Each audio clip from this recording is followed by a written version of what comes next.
Hey, what's up, guys? So, I don't have anything for toy pickups this week, even though I'm doing a video for toy pickups. But this video is really just to kind of talk about the Haslab. I know I mentioned before that when they announced the Haslab, I was probably going to talk about it. We all kind of know what was going on with the Haslab, that it was going to be the SnowCat. It was the worst kept secret alive. Maybe the Rattler was probably the worst kept secret last time, but this one, it just kept giving us notifications about what it was going to be until they released it. Now, I wanted to wait because it actually got revealed a few days ago, and I wanted to see how quickly it was going to go ahead and fund. And we're like 2 days into it, and it hasn't funded yet. Not because it's not a good product, it's just weird that it's going so slow, and all the other Haslabs are like boom, boom, boom, boom, boom. I think the Dragonfly took a little bit longer, but everything else was probably by this time was already at least through the going into the first tier. So this one is like hovering like right under 6,000 backers at the time of this video, and we're almost like 48 hours in. It's just a little weird, but once again, not because of the offering. So as we all know, it is the SnowCat. And the SnowCat, for the most people, where they say it's not an iconic vehicle, I disagree, because it was in a lot of snow episodes for G.I. Joe. So that's like saying that like the All Striker is not an iconic vehicle when it was in so many damn episodes. All the snow episodes that they had in, which were a lot. You guys don't give it credit for as much snow episodes that they have, especially when everybody's complaining about the tiers. But we'll get back into that in a second. The SnowCat is an iconic vehicle, and it gives them a way to kind of move forward with a lot of their snow characters. This particular one, when I first heard about it, I was like, the SnowCat's not that big. But when they show it in relation to the His Tank, this thing is actually huge. And people show some of the vintage ones where the SnowCat was bigger than the His even back then, so they just continued with that thing. So this is definitely worth a Haslab and being iconic and by the size of it. First and foremost, this thing comes with lights, it comes with missiles, the treads are huge, they can turn, the wheels can turn, which is really, really awesome.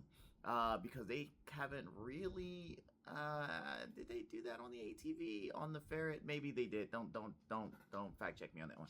But so it's got turning wheels, it's got lights, it's got the missile launcher, which can pivot, which I know was on the original one, but they keeping that going forward. And it removes out, so that way it also becomes a troop carrier, which I thought was really, really awesome about this thing. It's like, so now it's just not one thing with one limited purpose with just 2 seats, and then you have to peg everybody around. You can actually carry troops. Who would want to be carried as a troop outside in the tundra?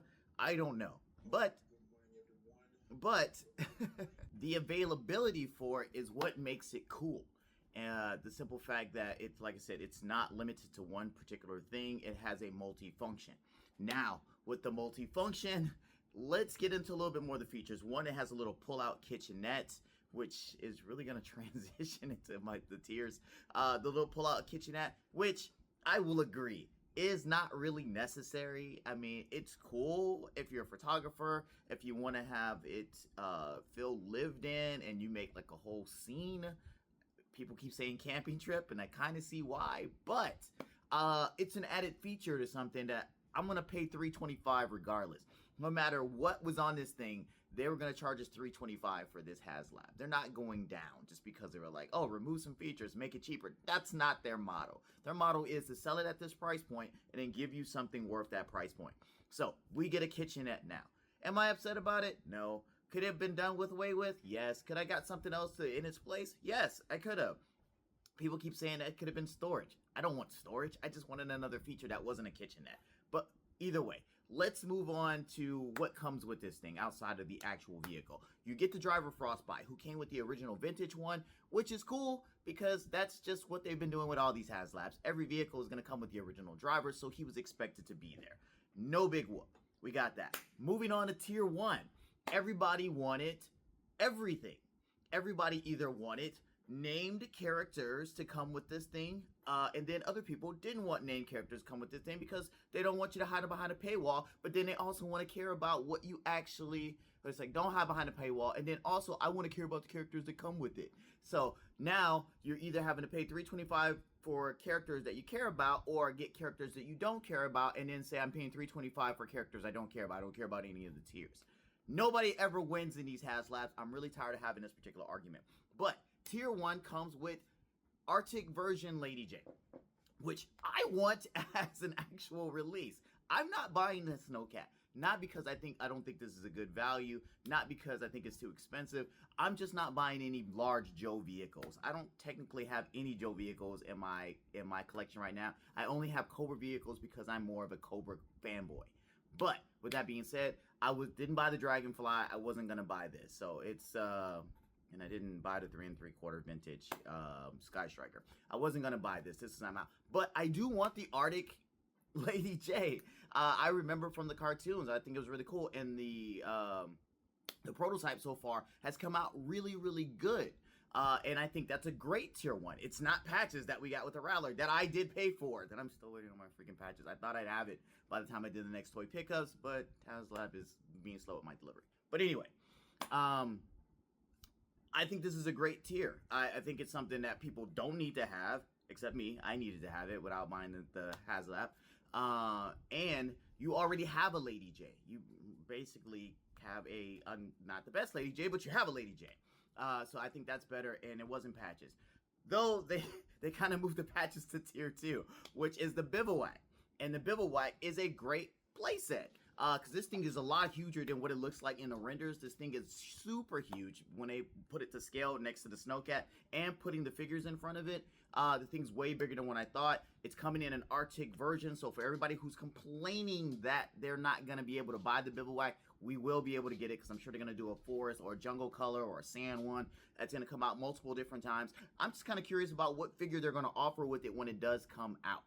Now, so the Bivouac is really cool, and it's not just a piece of vinyl with some sticks and just saying, hey, that's added on, because that would feel like patches, but they're going to give us like a campfire, a Gatling gun, some fishing accessories, some fish, some so on and so forth, to really kind of make it feel like a full playset. People are saying Barbie, but G.I. Joe has been related to Barbie since its inception. It's always been related to Barbie. It's just boys imagining with their tea sets, well, fish and camping gear. That's tier 2. I think it's sufficient. I'm glad that it was not the first tier, and I'm glad it's not the last tier, because that one people would kind of tap out and they would never make that last tier. So by the time we get to tier 3, we'd at least have gotten those things. Now tier 3 is actually Arctic Flint, which this is really, really cool, because not only we know we're getting a retro Flint coming up, but we kind of get a little look at what the retro Flint's going to look like. But Lady J and Flint kind of always were together in these Arctic episodes, so it would really be weird for them just to offer Arctic Lady J and not offer Arctic Flint. He is the last tier. He comes with bacon and a frying pan and so on and so forth. Look, he comes with multiple head sculpts, and he comes with weapons. If they had just given us those, we'd have been happy. All the extra stuff that they're giving with us, don't use it. It's just bonus. If you don't like it, don't use it. Sell it on the aftermarket when you get done with it. Look, you're paying $325 regardless for this stuff. These are just bonuses. You don't have to use it. What else were they going to give him? Binoculars, I guess, maybe, possibly, but really? Either way. So you got 3 tiers. You got the SnowCat, and you have about 3 figures and a playset. For $325, I think's really, really, really awesome. What everybody should be complaining about, and I'm not hearing people complain about, is that stupid service charge Hasbro has put on the Haslab backing. Because now there's like a $27 to fix it if I get it wrong. It's like a $27 service charge or $25 service charge, and there's still a delivery fee. This is tariffs. They didn't label it tariffs, but this is definitely tariffs. And if you are a Pulse Premium member, you don't have to pay it. You don't have to pay delivery, which delivery's never been $7 for a Haslab, because I never do Pulse Premium, and I spend $25 every time I get something delivered from Haslab. But they reduced delivery down and then just upped it. So basically, the delivery is in the service charge, and then the delivery fee is the new tariff charge. So it's like that $8 is a new tariff charge. So they just put tariffs. They should have just put tariffs. Who cares what Donald Trump would have said? Either way, my whole thoughts about this is that I think this is a great offering. I think people should stop complaining. I think that you can never satisfy everybody. Hasbro did a good job with this. I won't be buying this. I will be looking forward to see what they do for Cobra next year. Though I can't imagine there's anything else that I really need to have. But who knows? I'm a sucker for FOMO, and I will probably get it because I don't want to miss out on it. Yeah, that's my thoughts on the Haslab. I want to know what you guys think about the Haslab. Put it in the comments below. I don't want to say that a lot on this particular video series, but yeah, go ahead and tell me. I want to get a little bit more engagement on this because I feel like I can't be the only person watching this channel that cares about toys. All right, so I'll see you guys next week. Maybe.